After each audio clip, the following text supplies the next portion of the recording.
किस बला को कहते हैं एलियन? क्या चांद पर हो सकते हैं एलियन? यदि हां तो क्या एलियन लैंडर पर हमला भी कर सकते हैं? और क्यों 75% मून मिशन हो जाते हैं फेल?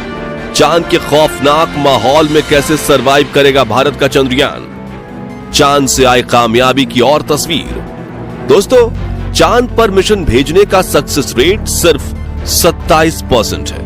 यानी कि चांद पर भेजे गए 100 में से सिर्फ 27 मिशन ही सफल हो पाते हैं, जबकि 73 मिशन चांद पर पहुंचने के रास्ते पर या लैंडिंग के दौरान या रिसर्च के दौरान फेल हो जाते हैं। जबकि मंगल ग्रह चांद से ज्यादा दूर होने के बावजूद वहां भेजे गए मिशन का सक्सेस रेट 40% है। ऐसे में इन मिशंस के फेल या पास होने में से मुख्य 3 चीजें जुड़ी होती हैं। वहां जाने का रास्ता, लैंडिंग और रिसर्च प्रोसेस।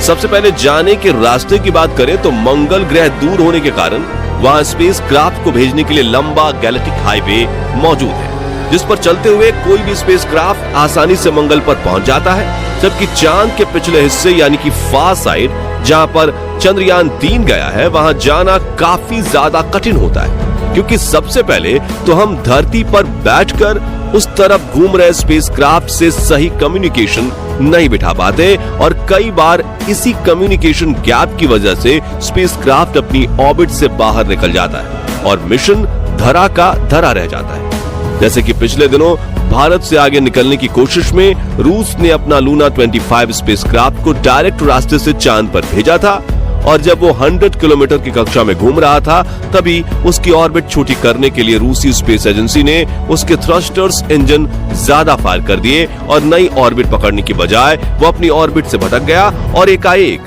चांद पर क्रैश हो गया।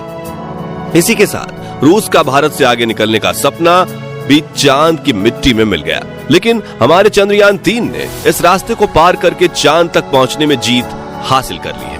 अब बात करें लैंडिंग प्रक्रिया की, तो जैसा कि आप जानते हैं मंगल ग्रह पर वातावरण है, इसलिए जब भी कोई लैंडर मंगल की सतह पर लैंड होने के लिए वातावरण में प्रवेश करता है तो घर्षण की वजह से उसकी रफ्तार कम होने लगती है और हवाएं चलने की वजह से आखिर में पैराशूट भी खोला जाता है, जिस वजह से मंगल पर लैंडिंग करना आसान हो जाता है। जबकि चांद पर बिल्कुल पतला सा वातावरण मौजूद है, ऐसे में स्पेस क्राफ्ट को अपनी रफ्तार खुद ही कम करनी होती है और अगर वो नहीं हो सकी तो क्रैश लैंडिंग हो जाती है। इसका सबसे बड़ा उदाहरण है हमारा पिछला मून मिशन चंद्रयान 2।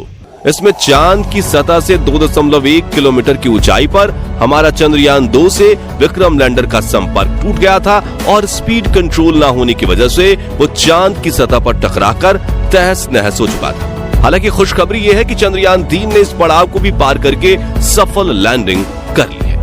अब बात करें मिशन की सफलता से जुड़े हुए सबसे महत्वपूर्ण और आखिरी पड़ाव यानी रिसर्च मिशन पूरा करने की, तो इसमें चंद्रमा की जियोलॉजी, क्लाइमेट कंडीशन और लैंडर व रोवर की मजबूती काफी महत्वपूर्ण किरदार निभाती है। और इस वक्त चंद्रयान 3 अपने मिशन के इसी मुश्किल पड़ाव से गुजर रहा है। दोस्तों, आपको धरती से तो चांद एक गोला दिखेगा, लेकिन असल में यह अंडाकार है।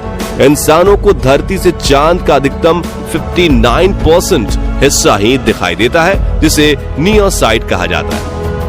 और अमेरिका, रूस व चीन जैसे देशों ने अपने सभी मून मिशन चंद्रमा के इसी नियर साइड में किए हैं, जबकि बचे हुए